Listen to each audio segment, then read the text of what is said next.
So all right, little detail on the upside down pineapple bread pudding. Actually, it's pineapple chunks with some cherries. That's a maraschino cherries. With some pineapple custard inside. That sounds fantastic. With caramel creme and pineapple flavored whipped topping. So it's just not regular whipped cream. It's actually pineapple. You know, flavored. interesting. You know the Hong Kong style pineapple buns that you get at like 98 degrees. 98 degrees? What's it? 85. 98 degrees is the boy band. That's Nick Lachey. 85 degrees. There's actually no pineapple in that. Did you know that? I didn't know that. Because it's the way that they make the crust, and when it bakes, it separates to look at like a pineapple shell. Ah. But you know what I'm talking about, the pineapple buns, right? Yeah. In Cantonese, they call it bolo bao. And sometimes they actually have the bolo bao with a pineapple custard in it. So you actually do get the pineapple action. But this is authentic pineapple action with the pineapple upside down cake, pineapple glaze, pineapple chunks, pineapple custard. So it's actually bread pudding. Oh, so yeah, I don't know what the difference is between a cake and a bread pudding. Well, a bread pudding, you see how there's like a crust over here? Yeah. A bread pudding, they actually take bread and then they soak it, almost like a dulce de leche, I think. Yeah. And then they reform it to make another cake. So it's almost like a twice baked cake. Does that make sense? Yeah. All right. Yeah, let's dig in. Go dig in, brother. Yeah. All right. Let's get some of that pineapple whipped cream just to see.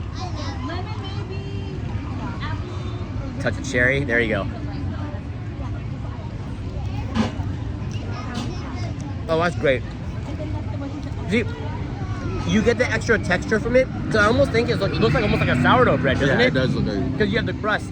So the crust over here is because it's a twice baked cake. That's what a bread pudding is. You know, like especially for a bread pudding, it needs to have the texture. Otherwise, when it just soaks too much, true. It's a little bit too mushy. So I do like how this has a bite to it. And this isn't even part of the Food and Wine Festival. I think it's just a regular item that they have there, and I've always been curious to try it. Yeah, see how like when you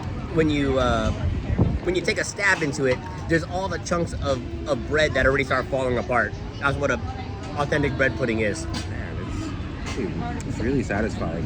I feel like it's nice and moist. I'm trying to find the pineapple custard in it, just to kind of add to it. Not that it needs the custard.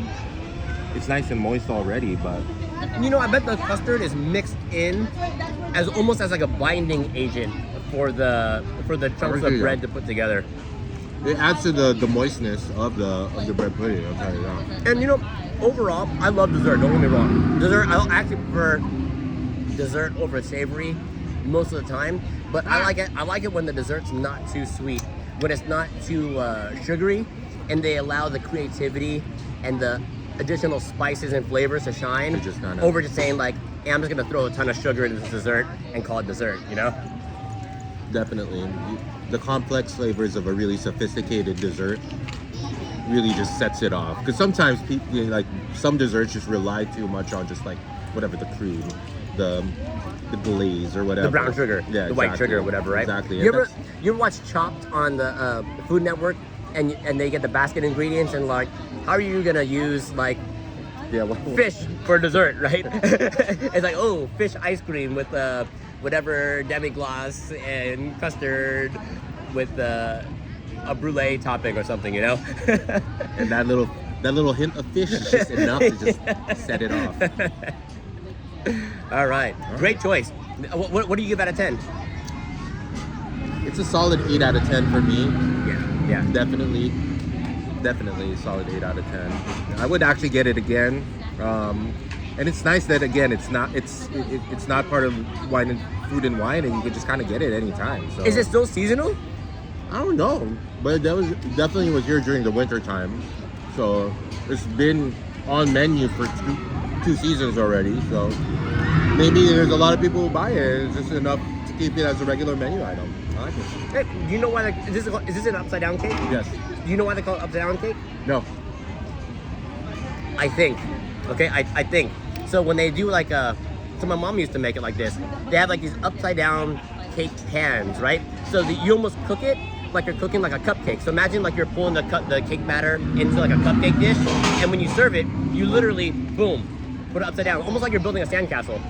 So like you fill up the sand in the sandcastle, right? And you turn it upside down, and you pull up, and then it's upside down. So in the same sense, you make this cake, this bread pudding cake, right? You put all the bread pieces together, and when you serve it, you put it upside down, and you take it off, and then you put the rest of their whipped cream and then the pineapple, the royal cherries, or the maraschino cherries and all that.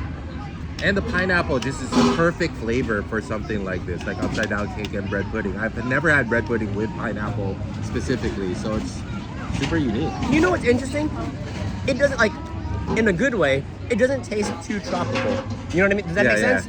It doesn't feel like over the top, like this is like a Hawaiian or Caribbean dish, you know? This almost tastes like an American pineapple dessert. It's a good way. Does that make sense to you? That. Oh, yeah, Because when I think of a pineapple dessert, I think of Ted's Bakery in Hawaii, where they delicious have pineapple pies. You know, yeah. But this definitely has like sort of an American twist. So. And when you think of like a pineapple Dole Whip, you think of the Tropical Hideaway, which is tropical, right? And you have the whole tropical vibe there. This, I feel like you can have this in an American diner, and it still makes sense, right? Exactly. Go figure, we're right outside Flo's Diner, which is an American diner, right? All right, we're gonna finish the rest of this. See you at the next one.